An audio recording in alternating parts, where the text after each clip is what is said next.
A zombie now? Is that how this goes? I'm not really sure. I don't really read the Bible, as you probably can tell. Easter Sunday, it's a lot different to me than it was when I was a kid. In the front row, I was singing what they called, in the Spanish church, they called them especiales. Scotty says, Easter Sunday is the first Sunday after the first full moon after the equinox. That is some of the most pagan shit I have ever seen. I'm trying to undo the damage that I made with my actions and my voice, defending Zionism. This would be the easiest layup for the church to be against. Theologically speaking, when the Bible talks about Israel, it's talking about the church, if I'm not mistaken. Theologians can tell me one way or the other. Why is it the state of Israel was first being planned? It was planned for Madagascar, it was planned for like Argentina or South America somewhere, and then there was, I think, one other place. There were like 3 different places that were being courted for their land to be stolen, essentially. Not Germany, though. Obviously not Germany. Not the people who actually were the reason for stealing Palestinian land. Ladies and gentlemen, welcome to Irreverent. My name is DJ Zouain, and we have all kinds of stuff messed up around here, so you're going to have to bear with us. So thanks for hanging out. This is going to be a rather short show today. I just raised from the dead. You know, what do you want from me? I'm tired. I want to go do other things than just sit here and talk to you guys about what I did in the afterlife, which apparently, according to the book that you people read, is I don't know. I guess I'm a zombie now. Is that how this goes? I'm not really sure. I don't really read the Bible, as you probably can tell. Anyway, see, this is why you're part of the live show. This is why you're part of the live stream. You wanna raw dog this, that was probably the worst way to put it on Easter Sunday. Oh, well, whatever. Easter Sunday is, it means a lot, it's a lot different to me than it was when I was a kid. Because, like, my Christianity journey, it reminds me a lot of that, did you ever watch, I don't know if you've ever watched the show, the MTV Oddities? MTV Oddities was a program that was obviously on MTV. It was a show, a cartoon, part of the, it was like a cartoon series, very weird adult type of cartoon. And one of them was called The Head, a dude that had an alien that lived in his head. And the alien, the entire time, spoiler alert, the entire time you believe that the alien was actually the bad person, the bad guy in this whole thing. Turns out it wasn't. It was the first thing that I thought about, because it was an alien that was in your head or in your body and in your soul, if you're into all that stuff. It's metaphorically it kind of tracks, right? So that's what I think of, because I grew up in the church. I was the kid in the front row. I was singing what they called, in the Spanish church, they called them especiales, which is, it just meant that you went up there and sang a hymn that you learned, or a song that you learned, or read a Bible passage. Not indoctrinating at all. It's no indoctrination. No, absolutely not. We wouldn't call that indoctrination. I actually became a Christian at the age of 18. So after all the indoctrination, it took that long for it to stick. So at 18, I became a Christian, but right then I was a true believer. Like, right then I was in it to win it. I would almost exclusively listen to Christian music. I became abstinent, sort of. It was kind of like the Christian abstinence, where you kind of like do everything but actual intercourse. So yeah, so there was that. So basically a lot of dry humping and edging, essentially. So I would only date Christian women.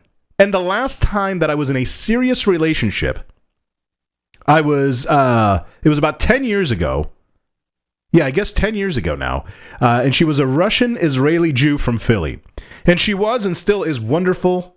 She's great. I don't think that we would be compatible today, just because of who I am now as a person, and like how aware I am politically and historically about the things that, I'd be cool as long as if she wasn't pro-Israel, you know what I'm saying? Oh, Scotty, what's up, man? Scotty says, Easter Sunday is the first Sunday after the first full moon after the equinox. That is some of the most pagan shit I have ever seen. That's true. No, and not only this one, but like all of these Christian holidays are Christian holidays because they were basically paired up with pagan holidays so that the Christians didn't feel left out. It's kind of weird. So, like, you know, a part of Christianity is that, in America, at least, it demands that you become a Zionist pig. And I was one for many years. I was actually a staunch Zionist. I've actually only been a staunch anti-Zionist since October 7th. And then I talked to a Palestinian buddy of mine who opened up a can of worms with my curiosity. Right around that time, when he and I sat down, maybe a little bit before that, was when Pisrael did the thing with the pagers in Lebanon, where my family's from. And I've always loved Lebanon, and I've always wanted to visit, but I never knew the politics of the region. So I just kind of had to, like, you know, maybe I should have taken a second look-see, you know, before I.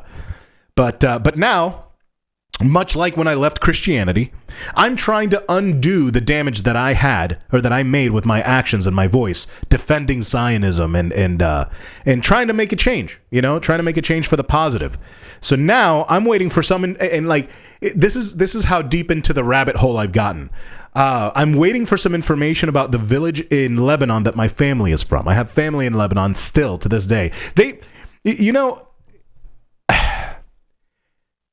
I had family members say happy birthday to me from Lebanon, and that was surreal to me. That was incredibly surreal to me. But, like, a moment that haunts me to this day is an encounter that I had at Cheers in Lake Mary. Cheers is a local bar, obviously. If you don't know what it is, I don't know what to tell you.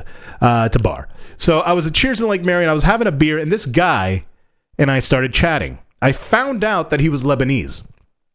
And he says, "Oh man, well yeah, fuck Israel, right?" And I was like, "No, I'm actually pro-Israel." And he was flabbergasted, as he should have been, as he should have been, as I would have been if somebody said that to me today. And he said, "But you're Lebanese." And almost proud of my ignorance, I said yes. I said, "Yep, I know."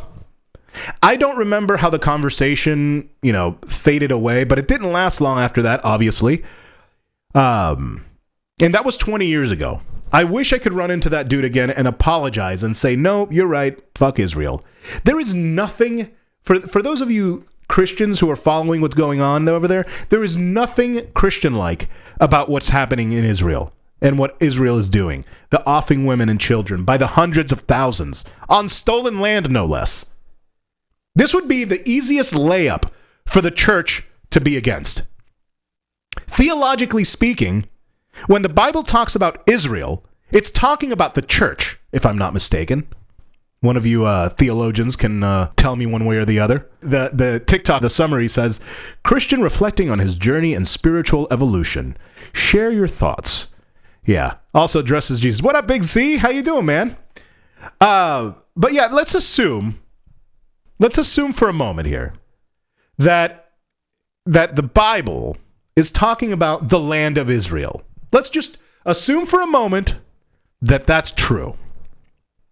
Why is it that when Israel, the state of Israel, was first being planned, it was planned for Madagascar, it was planned for like Argentina or South America somewhere, and then there was, I think, one other place. There were like 3 different places that were being courted for their land to be stolen, essentially. Not Germany, though. Obviously not Germany. Not the people who actually were the reason for stealing Palestinian land. Not them. No.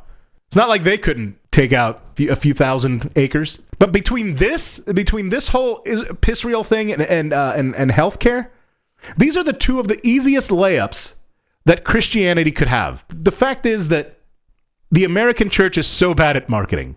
The 2 easiest layups to change people's mind about your faith, about Christianity, would be those 2. Healthcare and Israel. If they would just think about it for a second, the amount of money that the American churches make and the amount of money that they spend is way more than needed to fund universal healthcare. If you proposed that they get taxed, that the church gets taxed the amount of money it takes to run universal healthcare and say, that's what Jesus would have wanted, you would have so many converts. Like so many of them.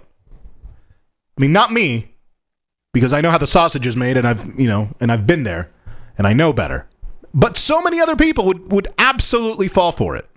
That's your free marketing tip. The first denomination to advocate and really make an effort to make universal healthcare a reality with tax dollars from the church, putting your money where your mouth is, as it were, you would have to charge a cover to that church just to be able to keep up. Then they would be demonized again for charging a cover. Now, with that said, April Fool's was last week, and I almost faked converting back to Christianity. I had a few people actually ask me. They called me out. They were like, hey, what's going on? You posted some spiritual stuff out there. What's going on there? And others were saying, are you going back to the church? Because I saw a picture of you looking like all spiritual and stuff. They didn't know that I was just, tripping rules. But then I hung out with my buddy Ben Collins. And Ben Collins is, without him knowing, I had a change of heart that day. Because Ben is one of those people that, one of the pastors that I still talk to who is deconstructing in his own way. But he has a new project called Jesus After Christianity. And I really want to dive into it with him at some point. So we're definitely going to do that later. But being that this is Easter Sunday or whatever, I figured that an Irreverent episode is due. So I wanted to start out with shouting out the pastors that I still take seriously, that I still fuck with, that they're so cool. Another one that I still think is good, doing good work, is Shane Claiborne. I first briefly met the guy when he went to my church, and I was still a conservative Republican. He was actually a white guy with dreads running around the country in a school bus powered by cooking oil. And he was preaching a series called Jesus for President. Now, the thing that stuck to me about that sermon was how he was calling out all the hypocrisy in the church in a way that it made a lot of people feel really uncomfortable. Talking about like how the gay couple that tries the church but leaves because they just get chastised for being sinners, like those guys, while ignoring affairs, abuse, and gaslighting in the church itself. So yeah, like that's the kind of thing that I love when preachers preach. Because honestly, Ben Collins, Shane Claiborne, and there are maybe 2 or 3 other pastors that I still think that I would take seriously. Christian views back then and now are so different. Back then, like when I was there, like it feels like both conservatives and progressive Christians have moved further into their own camps, into their own bubbles. And it's primarily because of the faith getting hijacked by the Trump cult. But it didn't start there, obviously. The faith got hijacked way before then. That can of worms was loose from back in the Ronald Reagan days, the HW, the W days, and even Clinton. All of these people helped create the cult that we have running the country today. Trump just made it so that you can do all the same stuff with less decorum, basically. That's the difference. A lot less brains, too. A lot less brains. But I'm going to ask, already knowing the answer, Christians, how do you square the Trump circle this far into the game? And also, I want to know, my buddies who talk about offing kid touchers, how do you feel about our kid toucher in chief being credibly accused over a dozen times of SA, including with children? I never ever want to hear you talk badass about what you would do if they came after your kid, because clearly you would just vote them into the presidency. So there is that. Let's see. Scotty says, as long as you buy his Trump Bible, yeah. But even then, dude, you could literally cover the Epstein files for him, and he'll still fire you. Looking at you, Pam Bondi. Anyway, today's Easter, and I think it would also be appropriate to talk about how I lost my faith in Christianity on my Jesus year. I was 33 when I started deconstructing. And notice I said I lost my faith in Christianity specifically.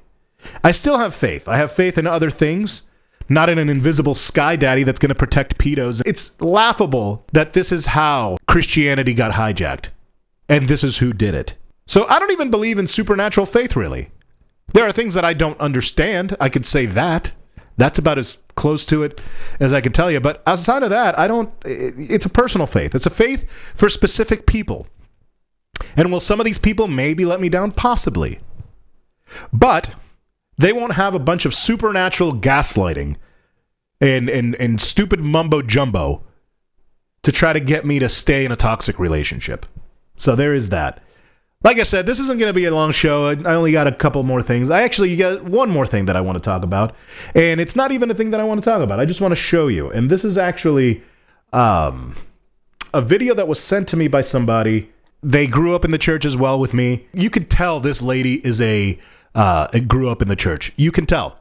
You can just tell the way that she presents it is you can tell she's been in the game for a minute. So we're going to close it out with this one here. Ooh, somebody did not like when I said, why put the Bible in schools when it's not working in churches, and used one of the top two deflections people use when they get uncomfortable with me pointing out hypocrisy in the church. The first is, well, you were never a Christian to begin with. And the second one is yours. I know the church hurt you, but you just need to get over it. Now, did people in the church hurt me? Sure, but no more than my family did, no more than other people did. People will be people no matter where you find them. But I'm addressing systemic hypocrisy in the church. And you're talking to me like I'm some back row spectator. Let me tell you who the fuck I am. I went to all Christian nationalist schools. I was privately trained in Christian theology for over 10 years, Christian apologetics for 5. I went to Liberty University, where I took my theology courses at the Holy Site in Israel, and I have read the Bible cover to cover 13 times and have never stopped studying it. Let me talk to you about what systemic hypocrisy looks like in the church. You claim morality while you endorse a serial adulterer. You claim love and peace while you endorse racism, sexism, discrimination against people. My complaints against the church come from the Bible. Well, you guys love Leviticus. Leviticus 19, verse 33. When an alien lives with you in your land, do not mistreat him. The alien living with you must be treated as one of your native born. Love him as you love yourself, for you were aliens in Egypt. I am the Lord your God. Let's go over to Exodus 22, verses 21. Do not mistreat the alien or oppress him, for you were once aliens in Egypt. Let's jump over to Zechariah. Have you read Zechariah? We're going to go to Zechariah 7, verse 9, where it says, this is what the Lord God Almighty says, administer true justice, show mercy and compassion to one another. Do not oppress the widow or the fatherless or the foreigner and the poor. Let's go to Proverbs 31, verse 8, shall we? Speak up for those who cannot speak for themselves, for the rights of all of those who are destitute. Speak up and judge fairly. Defend the rights of the poor and the needy. Isaiah 1, verse 17. You see all that right there? 1, verse 17, it says, learn to do right, seek justice, encourage the oppressed, defend the cause of the fatherless, and plead the case of the widow. Let's go to James really quick. James 2. Just real quick, I've never written that much in my Bible. Like, that is a lot of writing in your Bible. I was never the kid that would write notes. Like, that was exhausting to me. Watching people in the church just like writing stuff down and highlighting, and like people would like they're like the holiest people had the biggest Bibles with the most like different color like highlighters and stuff. It was very wild. Very I'm trying to think if there's anything. I mean, I guess with music I am that neurotic. I guess you could call it. I write stuff down like when it's stuff that I mean, yeah, I don't know. That I really am into. I guess I wasn't really into Christianity, maybe. I don't know. 2 verse 5 says, listen to me, my dear brothers. Has God not chosen those who are poor in the eyes of the world to be rich in the faith and to inherit the kingdom he promised to those who love him? But you have insulted the poor. Is it not the rich who are exploiting you? Are they not the ones dragging you into court?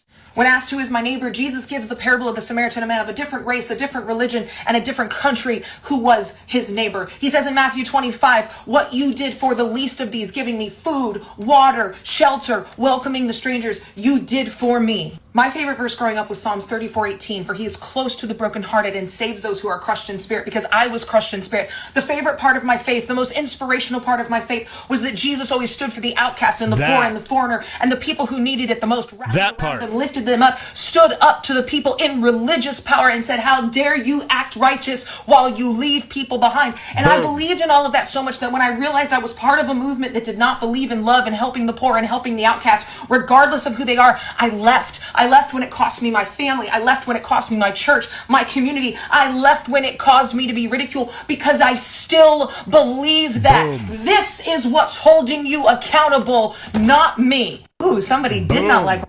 That lady said it better than I ever could have said it. I mean, like, she went in on that comment. And no, I mean, like, I couldn't say it better. This is why I wanted her words to close out the show. So with that, ladies and gentlemen, that was your Easter episode of Irreverent. Oh, hi, Spiffy.